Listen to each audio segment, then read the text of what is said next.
Welcome to the Diverse Minds podcast, where we give you the tips, tools, and techniques you need to be a mentally healthy and inclusive leader. Each week, you'll hear about a variety of topics linked to mental health, well-being, and diversity that will enhance both your professional practice and personal well-being. Welcome to the 215th episode of the award-winning Diverse Minds podcast, and it's Black History Month in the UK, a momentous occasion to recognise and celebrate the invaluable contributions of Black people to British society. Black people have always been at the forefront of social justice movements, of fighting against oppression and paving the way for change. However, despite their countless contributions as a community to wider society, the achievements of Black women in particular have too often been overlooked or forgotten. That's why this year the theme for Black History Month is celebrating exceptional achievements of Black women, saluting our sisters, which highlights the crucial role that Black women have played in shaping history, inspiring change, and building communities. This year's celebration will showcase pioneering Black women who've made remarkable contributions to literature, music, fashion, sport, business, politics, academia, social and healthcare, and more. And today I'm speaking with Abi Osho. Abi Osho is the founder of Soul Melanin Ltd. She's a leadership coach, author, speaker, and retreat creator. Abi came from humble beginnings, and she made a decision to change her life in order to heal herself and help other people to heal from their own childhood trauma. Abi believes that when we are empowered to change our own story from one of self-doubt to unwavering self-belief, this has a ripple effect that will further help other women connect back to their own inner place of personal power. As a holistic leadership coach, Abi supports Black and brown female leaders to reconnect with who they are becoming, cultivate a deeper level of embodiment for expansive leadership within. And Abi also creates nature-based retreats for women of colour in the UK, as featured in the Guardian article in January 2023, which one is in the show notes, two is how I found out about her. The retreats are for women of colour in the UK and in Africa. She's a keen advocate of holistic health and well-being, and Abi travels solo throughout the continent of Africa, meeting with Indigenous communities while sourcing the purest holistic Indigenous African oils. I am so excited for this conversation. Abi, a huge welcome to the show. Thank you, and it's amazing to be here. Thank you, Layla. We are super excited. And I was saying when I read out your bio, how I found out about you was, of course, that Guardian article and Soul Melanin and the trips that you're doing. So really looking forward to delving into that more. And on that note, I think it'd be really lovely for listeners to know what you're working on at the moment. Okay, so I'm working on a couple of things. I have a 2-day event which is called Limitless coming up at the end of November. So I'm working on that at the moment. But I'm also taking a group of incredible women to Rwanda in about 2 weeks' time for our Reconnect Retreat in Africa.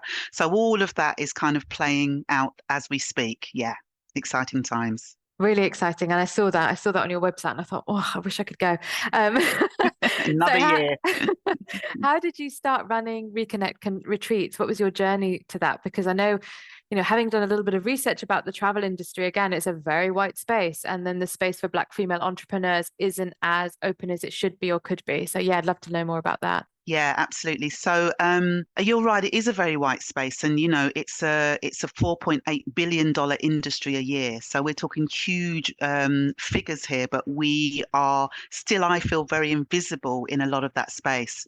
And so how this really came about? That actually came about during lockdown, when we were told that we all had to be at home. As you'll remember, we could go out for like 30 minutes a day for the exercise, et cetera, et cetera, et cetera.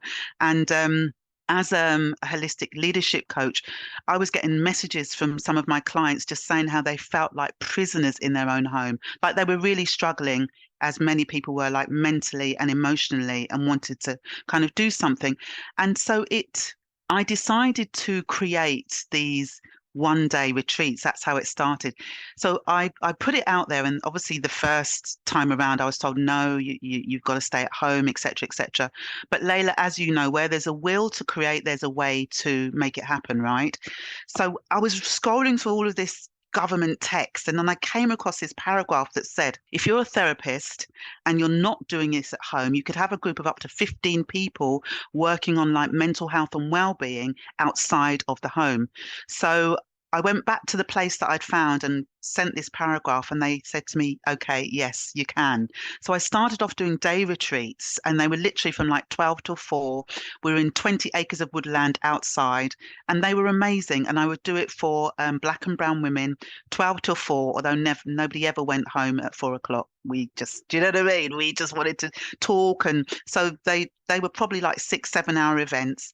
That's how it started. And it was all about reconnection. At that time, it was about reconnecting back to the emotional self and having a deeper understanding and really, I guess, cultivating tools. So when you are at home on your own, or where you are having a bit of blowout with the kids, or maybe the husband or people you haven't been around for that length of time, how do you then manage and realign your nervous system and how you interact with those individuals? So that's how it started. That's so brilliant. We all need that. And I think, those safe spaces where it's global majority women together, how do you create that safe space? So what are the ways in which you do that to enable people to talk and connect on on an emotional level? I think, a big thing for me has always been about belonging and about identity. And I'll just kind of go off piece for a second, but come back and you understand why. So I was fostered at the age of 5 weeks old to a white working class family. And at that time, it was very, very common practice. I won't go into all the details, but I do have a book called Becoming Visible that tells you more about it. This happened to about 70,000 West African children who were, our parents were coming here for a better life. They were coming to study as nurses, doctors, engineers, lawyers, but had no extended family here. So we were entered into this system which wasn't regulated at the time, and we were fostered out to many different people. So I think from that space and from working on a lot of my childhood trauma and a very long healing journey, I've always kind of understood and known very much intuitively what it feels like when you are feeling like you're an outsider, or when you're feeling like you don't quite fit in, or where you're feeling like you're misunderstood. And I am also very, very aware of those, that same language can be very, very apparent in the workplace. So that was my decision. And I think how I did that was very much talk about community. And I think coming together, when we come together as what I call like the sisterhood, the community sisterhood group, we have so many things in common. Even though we don't know each other, when we enter through the doors, when we enter into that, natural green space, within the space of half an hour, we've got all these common stories that we're sharing. And just being in the energy and the presence of other women, it's so empowering, and it also allows you that space to really be yourself, to not have to code switch and talk a language that you think is going to be one of acceptance, but to be who you truly are and to speak about what's on your mind and know that it is okay and know that you are being accepted for exactly who you are. Yeah. Yeah, Abby, that's beautiful. And I think many of us have had not that experience, and I hadn't realized it was 70,000 children at least. I Yeah. mean, that's just a shocking figure. This idea of what I call it, lots of people call it inside outsiders. So we're kind of inside, but we're outside. And I think often some Yes. of us can also be outsiders in our own family when we find them again, or when we're in them, or yeah. So I think that these spaces are really, they're so supportive, because what happens is we think it's not just us, and it stops us Absolutely. thinking that, oh my, I did something wrong. If I was Yeah. a better person, maybe things would have Hmm. been different. And I think part of that is around the acceptance journey, right? Yeah, yeah, a big part of that. And I think you've really hit the nail on the head there, Layla, because I think wherever you are in your journey of whether it's, fear of not being accepted, or fear of not being liked, or fear of not being rejected, it is all about, what is your individual journey of accepting yourself first and foremost. And it's from that place that you really get to engage with everybody else on a level that you're comfortable with, and that you feel that you're at that place in your life now where, this is my truth and this is really who I am. And for some people, that's not going to resonate with you anymore, because I'm not that person that I was 5 or 10 years ago. However, when you're opening yourself out to what I call that energy, that energetic field, you're opening to receiving that, there'll be other people that you'll be calling in that will be absolutely aligned to where you are in your life right now, because every day is a different day. Every minute is a different changing minute. Thank you, Abby. That's so beautiful and so helpful. And then building on that, then, what does the term mental well-being mean to you? And how, what's the journey on the retreats around that? Okay, so mental well-being, or mindful well-being, as I like to call it as well, because your mind is always so full of stuff, right? And it's about, being aware of what you are saying to yourself. And also, I think being fully present with all of the feelings that you are going through.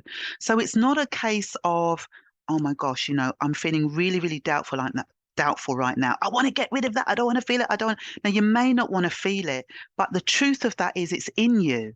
It's part of you. So it's, how do you get from that feeling of self-doubt to that feeling of worthiness? What is that journey?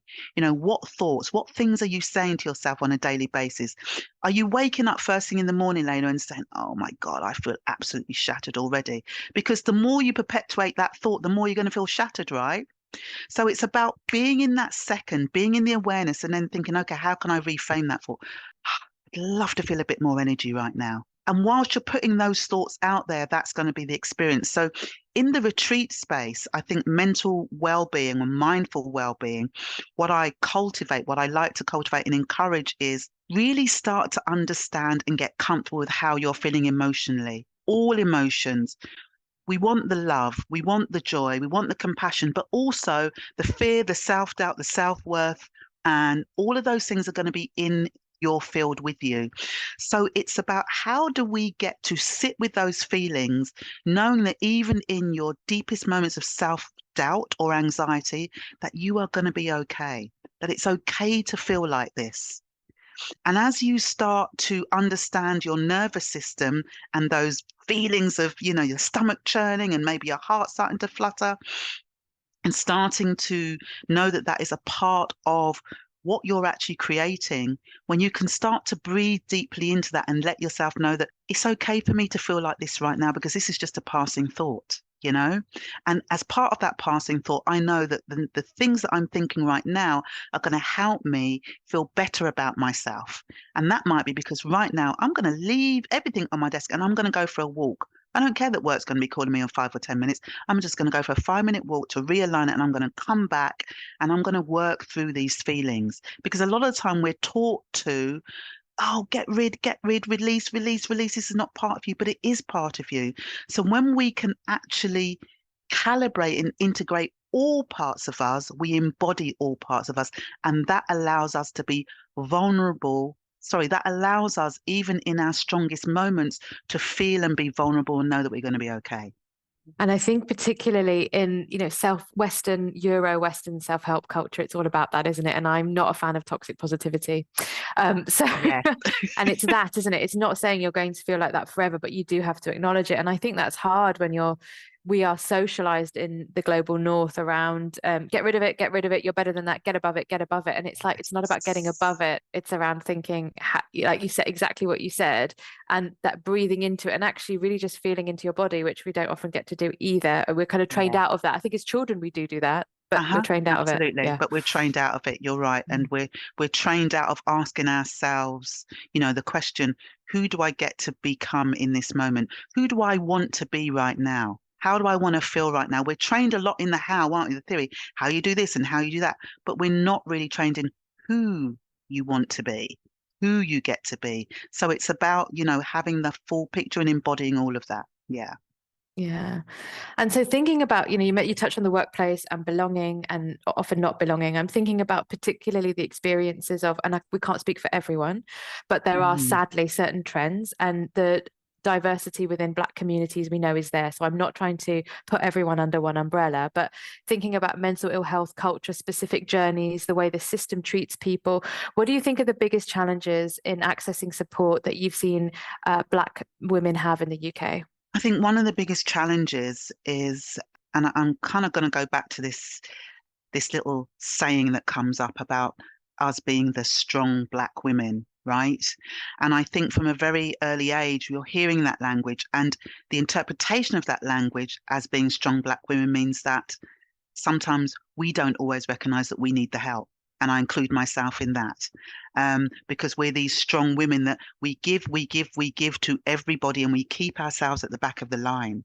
And there's this whole piece around, it's amazing to give to others, and we want to be doing that, we really want to be doing that, but we have to ensure that we fill up our own cup first and we give from our overflow.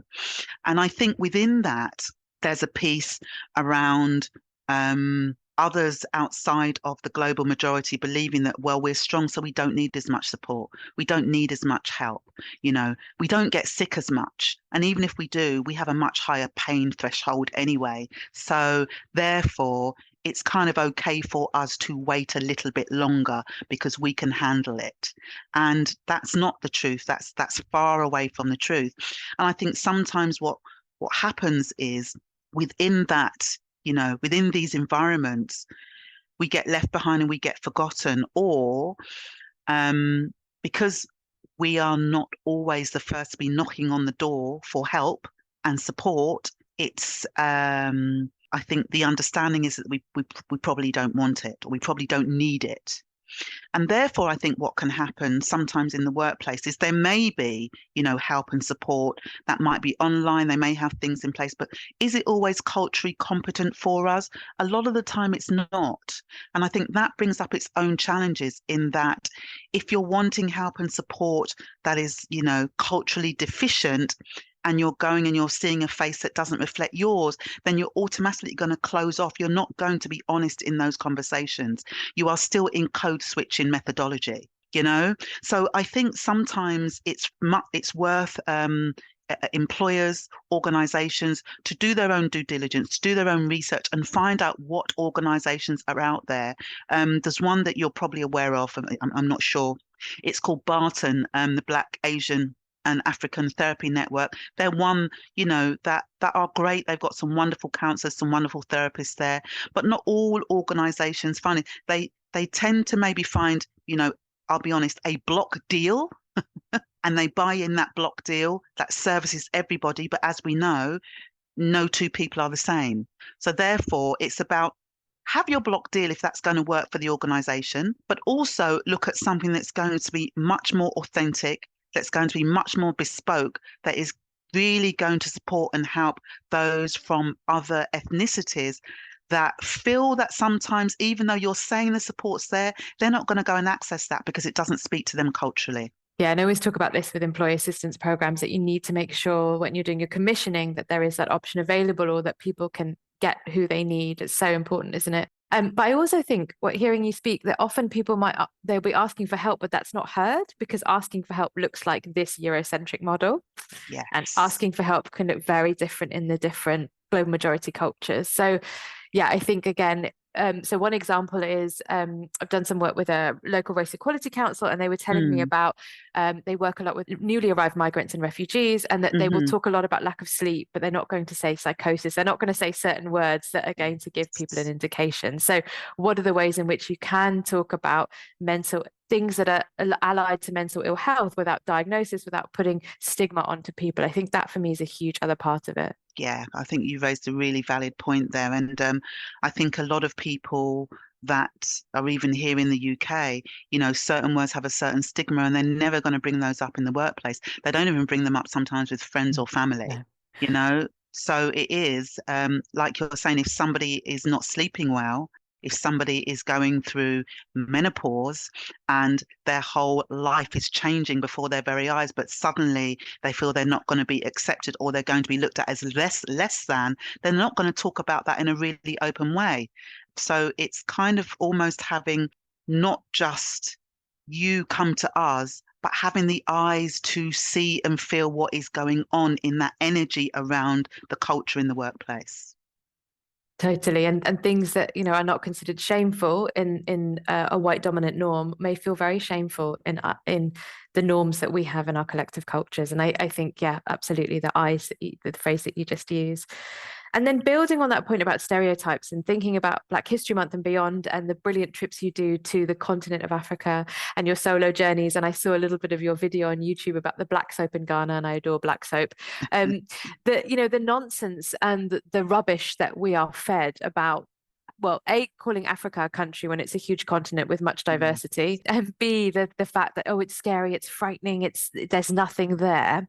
Yeah. So I think, a lot of the work you do is counteracting these narratives. And how does that work? How do you do that without taking on the burden of that, if you see what I mean? Yes. So this is interesting. So for me, I am an entrepreneur. I'm a social entrepreneur, and I live and breathe what I do. And I think I decided one of my first solo trips to Africa on my own was during lockdown. And I did that purposely. I did that because I wanted people to see that actually you can travel. Now, I'm not saying it was easy to get there because it wasn't, but I wanted people to see that there's a narrative going on here. Look beyond the narrative.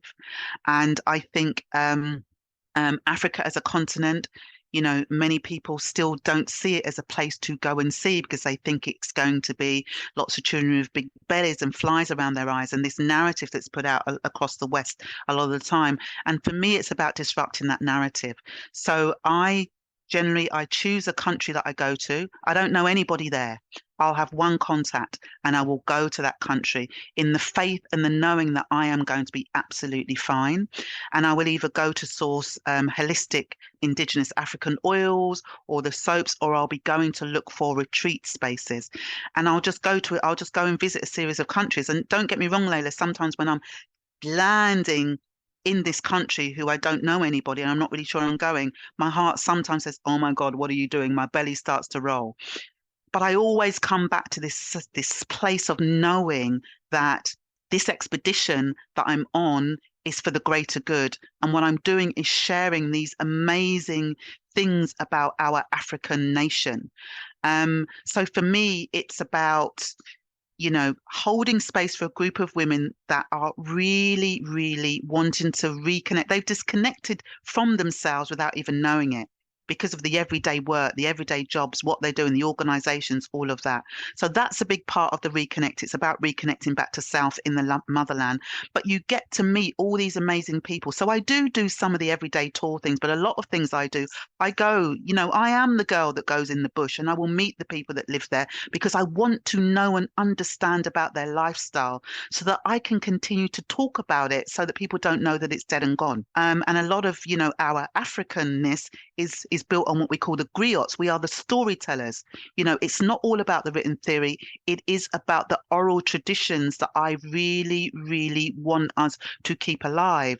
So this is my mission when I go to all of these different countries across Africa, is to ensure that I bring a group, and it's not just me saying it, they're feeling it and experiencing it for themselves, and then they can come back and tell their own stories, and that has a ripple effect across their communities. Yeah, absolutely. And the connection to that long line of ancestry. And I know it's different countries and people will have connection to various countries, but it's that, isn't it, at its core? And I'm thinking about workplaces now, and workplaces and the stereotypes, and again the language around the continent of Africa, people of Black heritage, Black people. What are your tips or thoughts about what workplaces can do to really stop playing into the stereotypes at different levels? So, I don't know if you want to share examples from a language level, an action level, whatever you would like to share.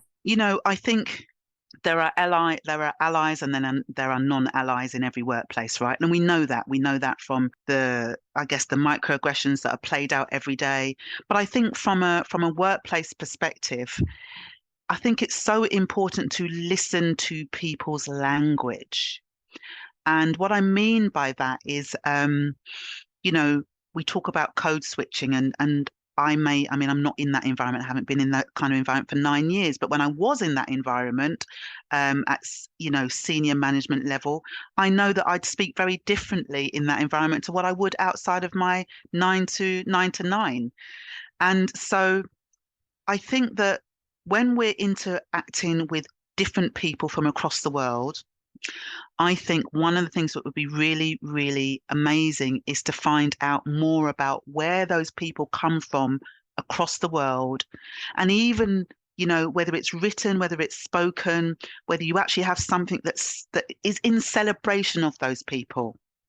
So in every country, there will be something that is celebrated. You know, in Ghana, when I was in Ghana, you know, they have a big celebration around their different tribals, their, you know, the Ashanti people, and they celebrate their ancestors and those generations. They'll have different people from Thailand that all over the world, they'll have these celebrations. So I just think it would be really wonderful for somebody to walk into an organization and see something. Now, this might be about something in East Africa, something in West Africa, something in South Africa, something in North Africa. I'm not saying about every single country, but something that celebrates what these countries have done for their people culturally and what they have brought to the table from a Western's perspective. And every single one of them, Layla, has brought not one thing, but many things. But what we know tends to happen is that all gets caught up and lost in translation. And what it looks like is actually we've not achieved anything and everything's been created and celebrated in the West. So I think it's time to get honest and start to talk about it. And that might be from an art perspective, because art is easy. You know, art is something that we can all recognize in our own way. And art says a million words without saying anything. And so I think it's, if you start to understand the diversity that you have in your organizations and you look at what is celebrated from those countries, you can almost make up your own celebration map of your ethnicities. Does that make sense? Completely. And it reminds me a lot of what Afua Hirsch talks about in her program, in her series about Africa, and about the art. And I'm thinking about, as you were talking, Senghor's Festival of Negritude in the 60s, you know, in the late 60s. Yes, it's all of that, isn't it? I mean, that was done from a Senegalese perspective, but they invited absolutely everyone from the everybody continent. in to that, you know. Yeah. And it's I think it's more about the invitation. Yeah. It's about the invitation, you know, and inviting that to be part of the culture of your organization. Because I think when people see that, when they can read, when they can see, everybody's going to have their views, and we absolutely get that. But by you as an organization bringing it to the forefront and celebrating those successes, it's out there for everybody to see. And it's that piece around education without burdening certain people and assuming certain things, so you can get experts on that is their job, and not just take employees' time without their say so. I think that's another very important thing. And if employees want to contribute, brilliant, but let's recompense them for their time and their energy and get in people whose job it actually is to do that, so we're not burdening people. Yeah, absolutely. Brilliant. So, you know, this is huge work, and I know you're very passionate about it, and I know it feeds your soul, but I also have to ask you how you look after your own mental health, and what are your top 3 tips that you'd like to share? Okay, so for me, I would say that my first one, I am a big advocate of all things nature. You know, nature is it's the 432 megahertz energy, which is the healing energy, which is why when we go into these green spaces, we feel calm very quickly. You know, it's not by luck that happens. It's because of the energetic frequency that surrounds us when we're in these spaces. So, you know, I love to walk in nature. I'm a big person for grounding, you know, shoes and socks off, feet on the ground, allowing the electrons to move through the body and just allowing that much deeper connection for me. And I say that as an able-bodied person. For people that are non-able-bodied, the other thing I talk about a lot is, you know, have some beautiful plants that really speak to you in the home, that you can look after easily. But again, plants negate all the negative ions and energy that's in the air. So it's lovely to kind of have that if you're not able to get out into nature every day. Part of the work that I do, as I mentioned, is I travel across Africa sourcing indigenous African oils, meeting up with the local people who distill them, and also share with me all of the ancestral information as to how they use these amazing oils, you know, as part of the initiation process, as part of somebody going from a young woman to a woman, or a young boy to a man. Such gems. So in that, I am a big user. So everyone has an essential oil they'll love: lavender, lemongrass, frankincense, peppermint, whatever it is. So I'm a big believer in just having a drop, diffusing it in the room. I've got too many diffusers in my house, probably, Layla. You know, put a dropping it on your hand, breathing it in, because when we breathe in that beautiful air, as we breathe through the olfactory, the nasal passages, it links into our limbic system, which is the seat of our emotion. So it can really help us just affirm how we want to feel in that moment, in that day. And the other thing that I love to do is I just love spending time with friends and family. And that could be doing not much at all. That could just be talking. I'm a big one for talking, for community. So for me, those are my top three things. Like you, I'm an entrepreneur. So a lot of the time I am working. So taking these things and these times out, generally first thing in the morning for me, but not always, are really, really important. Thank you, Abby. And yeah, really good point about essential oils. I have lots of essential oils, not so many diffusers because I try not to, but one by my bedside. So I use that every night, depending on what I want to do. And I find them deeply healing. So yeah. Yeah, beautiful. Well done. And of course, if people want to know more about your work, how they get in contact, I will, of course, include these in the show notes, but how should they contact you? Yeah, so you can follow me on Instagram if that's a platform you'll use, and I am Abi ABI _Soul Melanin. SOULMELANIN. You can follow me on Facebook, Soul Melanin Abi Osho. If you're LinkedIn, which is where I met the beautiful Layla, I am just Abi Osho on LinkedIn, and my website is www.soulmelanin.com. So please feel free to drop me a message and reach out to me there. Oh, Abby, it's been such an honor and a pleasure talking to you. Really, thank you so much for your time. It's been brilliant. Thank you too. Thank you so much, Layla. And listeners, do join us again next week where we'll be talking more about our soul sisters celebrating Black women for Black History Month. Until then, take care. Thanks for listening to the Diverse Minds podcast. Don't forget to subscribe on Apple Podcasts, Spotify, or wherever you access your podcasts from. You can also connect with me on Facebook, Twitter, and LinkedIn. Tune into next week's episode of the podcast, where I'll bring you more insights on mental health and inclusion. Bye for now.